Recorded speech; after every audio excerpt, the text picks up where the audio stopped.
So some of the traders that we had here were quite well known. A couple of them made the Lancashire Daily Post, as it was, which I'm sure must have become the Lancashire Evening Post at some point. One of the famous traders we had was Mrs. Fleming. There we have Mrs. Fleming. Can you see her with her biscuits?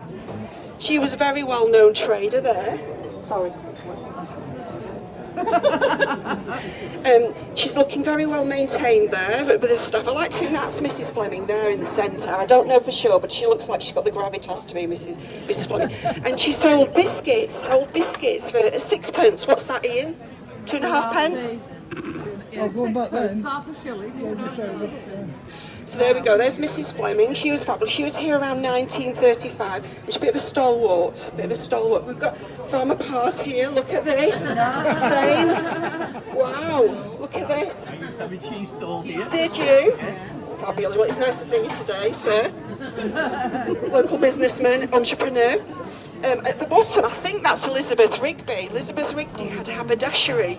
She was a lady who was quite well known because she saw many different changes to Fleetwood Market. She was here when it was Fleetwood Estate Company, which was around about the time of Sir Peter.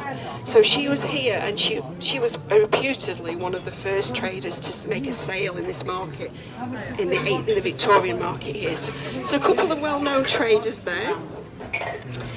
So back in the day, in the 1930s, the most popular day to trade here was Friday, and they would get up to around 150 or 160 coaches a day, which is astonishing. I'm calling them coaches. I believe they were called charabancs. Yeah. Charabancs, which is totally brilliant name for a coach, but basically they were coaches. So they were trading. It was very much a morning market, a traditional morning market. They come very early and they were done by 1. But there was a great report in the Lancashire Daily Post where the traders were really, really unhappy. Really, you'd think something really serious happened. They'd been asked to trade till 5. And they said, this is intolerable. This is absolutely intolerable. Are we to stay here till midnight? Will they expect us to work till midnight? So they had to stay till 5. But that's testimony to how popular this market actually was back in the day. So it's absolutely brilliant to see. So I'm going to show you what the crowds of people were like back in those days. Let me get the right piece for you. Here we go. There we go. Fleetwood Market. We think 40s, 50s maybe. But can you see that's a charabanc, I'm going to guess. And there's some lovely ladies dressed up in their finery coming out. So yeah, it was extremely popular. And here's a great picture as well of them selling on the outdoor, on the outdoor stall there. So it was an extremely popular market. And it will be again. Well, I'm going to go on to that, councillor. I'm going to get on to that bit.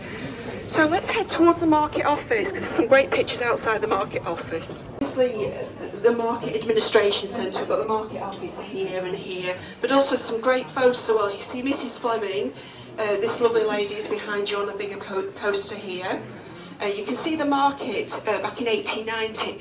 So much, it's barely changed, but there you go, there's the market, and the crowds in 1901 as well, so it's actually a great little spot. One of the popular things about the market was there was a rule in the market that stalls couldn't be any higher than 18 inches high, and I think that really, really helped in terms of the navigation of the market. So people would come in and they'd be able to see others, they'd be able to see the stall we wanted to get to, and I think from a layout perspective that made it very popular. No, off the wooden. Oh. So they're good. Not off the floor. No. So, but it's good, it's good point. So today we've talked about some of the traders of the past, but today we've got some traders here that have been trading here from being, with their parents and growing up here. So a couple of the great ones is we've got Bill Brown, who sells bedding. His family's been here since 1947. He's got 4 stalls today, and he's still very proud of this market, so he's still here today. We've also got Barry Clues. He's got 6 stalls, and he's been here about 70 years. So there are some great stalwarts of this market. There's all sorts you can buy as well. I've just found something I purchased myself today. So you walk in and you can't help yourself. So always bring some money when you're coming in. So one of the things I'll probably mention to you is the birdcage market. It's called the birdcage market. We've got the annex market just ahead there. So there's 3 halls. And the reason I mention the birdcage is I'm trying to do a bit of research to work out why it's called the birdcage market. I've had a look at the old deeds, I can't see any information. But there's a couple of stories that I've heard from traders. One of the stories being that the birds used to come in back in the day and they would roost and they would sing and they would fly around and they would nest and people just let them be, let them live. And so it was quite nice when people came in, they could hear all of that. But because of that, what the traders had were stalls that were covered in wooden, a type of wooden frame that would be like a Victorian bird cage coming up like this, and then covered in cloth to protect from the birds. Hence why they called it the bird cage, just out of a traditional sort of nod to back in the day how the stalls looked. They all look like Victorian bird cages, which must have actually looked really impressive back in the day.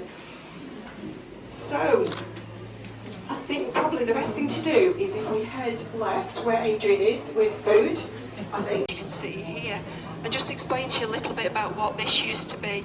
This was the market manager's house, and it was also his offices, and it was a multi-floor, multi-room house. It was quite an imposing part of the building. He was obviously a very important person because he would have staff in there, he would have his entire family, and that's where he'd work from. And I'm going to guess that big window there was where he could actually oversee the market.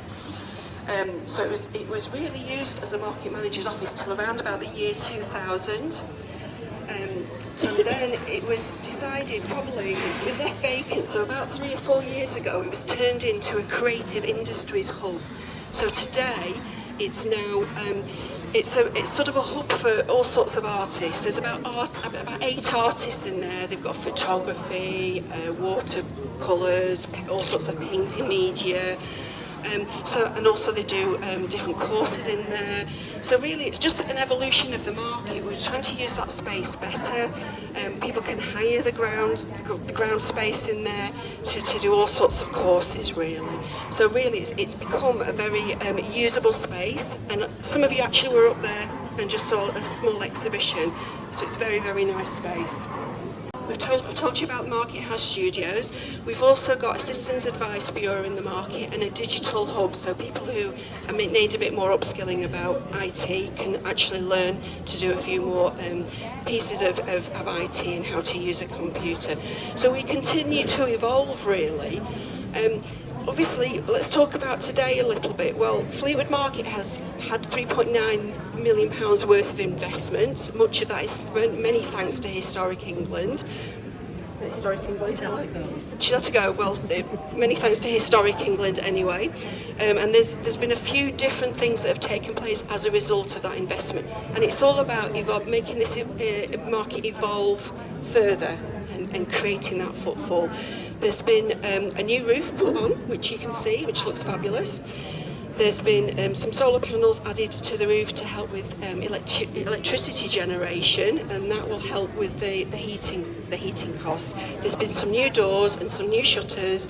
2 of the shop fronts on the other side of the road here on Adelaide Street have actually been brought back to their former sort of Victorian-esque style glory. So there's been quite a lot of investment put into the market, and it's all about what we can do to help these traders to continue to trade and to continue to flourish. So I think probably the best thing to do is to take over to the Just Reminiscing section, then you can have a look at that small exhibition. There is a cinema over in the Accessible Studios as well that just gives it a little bit of a movie about the investment that's taken place here. So we'll head this way to Just Reminiscing.